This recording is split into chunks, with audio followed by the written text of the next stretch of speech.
I think I found the new value leader in floor mats available on Amazon. The brand is Oedro. And I got this complete set for my Model Y for less than 150 bucks. That's gonna vary a little bit depending if it's on sale, but I believe these were 140 at the time I purchased it.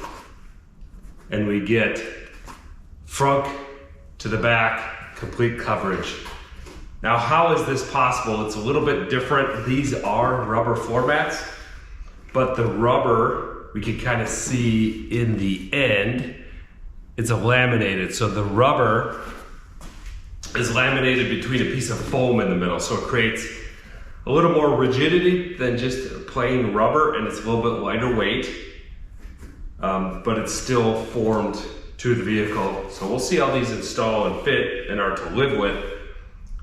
Pure rubber is more expensive. Rubber is more expensive than foam. Foam is basically plastic with a bunch of air bubbles in it, so the actual material cost is relatively low.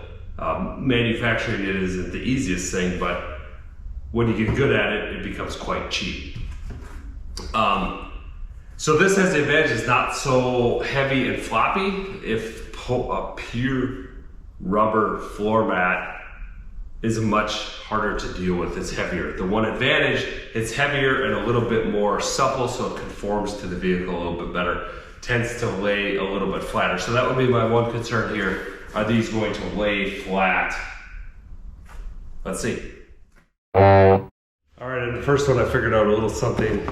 I was looking at this originally, you can see how it's kind of has a stamp in there, or it's pinched down. I believe that should have been cut out to fit between the front seats. So I'm gonna trim that up. Both front ones are like this. So I'm just gonna use a scissors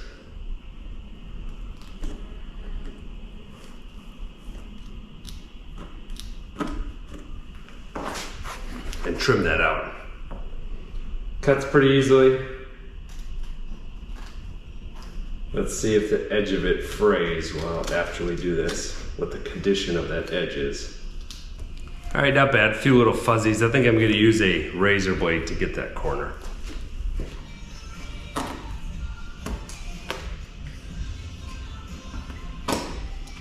Okay, if you take your time, not a big deal. I think that's gonna work better.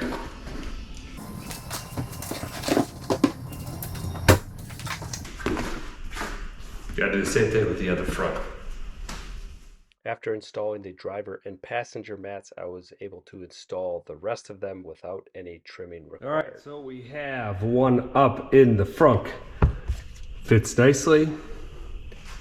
This is a rubbery plastic anyway, so I don't think you absolutely need it, but why not? I took the footage of the inside mats here after about a week and a half of use to show you what they look like after they get a bit dirty and what you can expect that they'll look like. They fit good after trimming around the seat supports. They could extend up further on the feet, and they don't lay exactly flat on that front wall. The floor mat for the back seats fits very well and lays very flat. In the back, we've got a good fit, but a similar situation to the front where it's not sitting down completely flat. This is where it was folded in the box, so that's not a surprise, but we'll see if that settles down over time.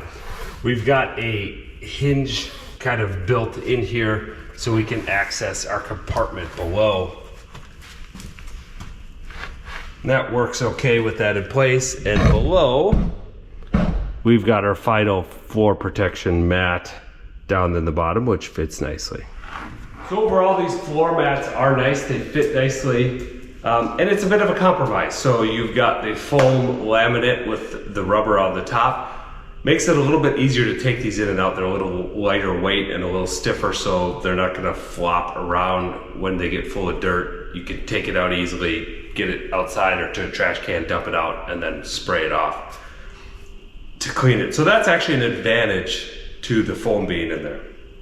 The disadvantage is they don't lay as nicely as 100% rubber mats. And so that's a trade-off between the cost, but these definitely provide a value and affordability option at that price point where you get complete car coverage for less than $150 in most cases when they're on sale. Link in the description below to these floor mats in my Amazon store. If you go through that link, you pay the same price as if you go to Amazon any other way. It's just I get a small commission on these parts that you would order through that link. It's been about a week or so, and the back mat still has a big bump in it, so we're going to see if we can work that out. So the directions do say that these parts that are folded in the box may need to be worked a little bit to get back into shape. I gave it some time to do it, but obviously that wasn't enough, so we're gonna...